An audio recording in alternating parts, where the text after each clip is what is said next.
TCG Player had a record-breaking sales day last week, with Monday's update to the banned and restricted list sending buyers scrambling to pick up cards that may become huge in their respective formats. All that activity made for a wild list, so let's get right into it. Number 10, Force of Negation from Modern Horizons. In case you missed the announcement, Hogaak Arisen Necropolis and Faithless Looting were banned from Modern last week. At the same time, Stoneforge Mystic was unbanned, giving the format a shiny new toy to play with. Early brews focused on a white and blue mid-range strategy, where Force of Negation protects key pieces, and also disrupts an opponent's game plan even when you're tapped out. The deck is already putting up impressive results in MTGO Mythic Championship qualifiers, and will likely only get better as the list becomes more tuned. Number 9, Goblin Engineer from Modern Horizons.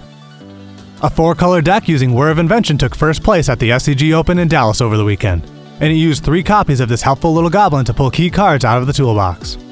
The deck is mostly the Sword of the Meek and Thopter Foundry combo, cranked up to 11 with help from Urza Lord High Artificer, like we've seen before, but this build is able to tutor up pieces with Goblin Engineer and then stash them in the graveyard. Use the Goblin's ability and sacrifice something like Ichor Wellspring to draw extra cards, while also getting your Ensnaring Bridge into play, or stockpile your Sword or Foundry until you're ready to go off.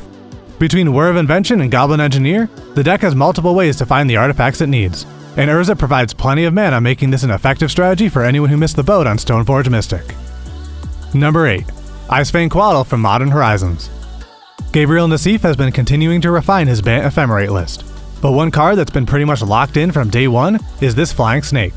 Almost every creature in the deck generates card advantage when it enters the battlefield, and when you start to stack that up with flicker cards like Ephemerate and Soul Herder, you are able to keep your hand full of answers for your opponent's cards. Sit behind Path to Exile and Force of Negation while you build towards an infinite loop of turns coming from Eternal Witness, putting Time Warp back into your hand every end step as she's blinked by Soul Herder. With so many creatures that replace themselves, you don't need to fear board sweepers, or most control decks, so this list could fight with Stoneforge Mystic as the format's best non-combo deck. Number 7, Sword of Sinew and Steel from Modern Horizons. With Stoneforge Mystic legal in Modern, players began identifying the best equipment she can search for in a deck. The Sword Cycle now contains 7 options, but some are better suited for the sideboard than the main deck, and that's the case with Sinew and Steel. Being able to destroy an artifact makes this sword useful against the Urza Thopter decks, while killing Planeswalkers becomes valuable while facing off against Jace the Mind Sculptor, Liliana of the Veil, or newcomer Wrenn and 6. Number 6, Stoneforge Mystic from Worldwake. This one should come as no surprise, and the only reason it's not higher on the list is that most stores sold out within minutes of the ban list announcement. Dark Confidant, Snapcaster Mage, and even Young Pyromancer are 2-mana creatures that have made their impact on Modern over the years. Now Stoneforge Mystic finally gets to take her turn, since she was banned from the format from the day it was created. In her heyday in Standard, her best trick was searching your deck for a Batterskull on turn 2, and then putting it into play on turn 3. Is that line still fast enough for Modern? Or will she be used to support other strategies like the Urza Thopter combo that seems to be the next in line after Hogaak's banning? It might take a few more weeks for the meta to settle, but in the meantime, don't be afraid to experiment. It's not every day a card gets unbanned in Modern.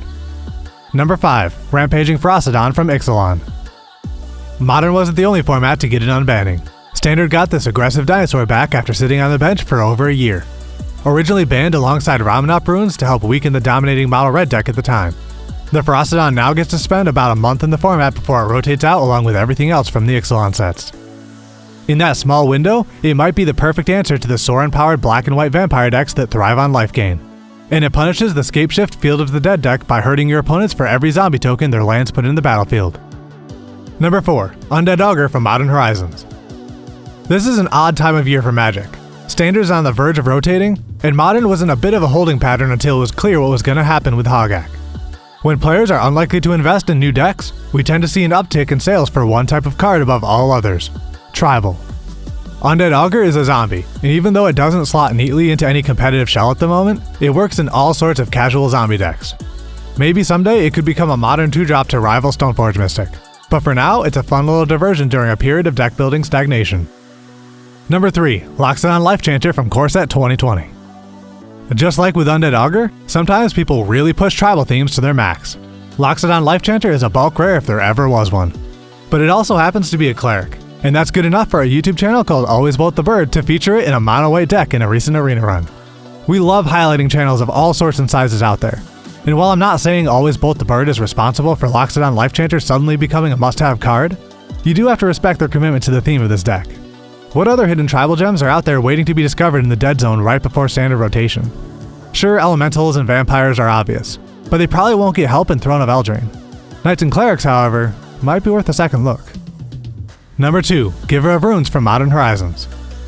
The white and blue shell was most players' starting point for Stoneforge Mystic, but there are plenty of other builds out there too.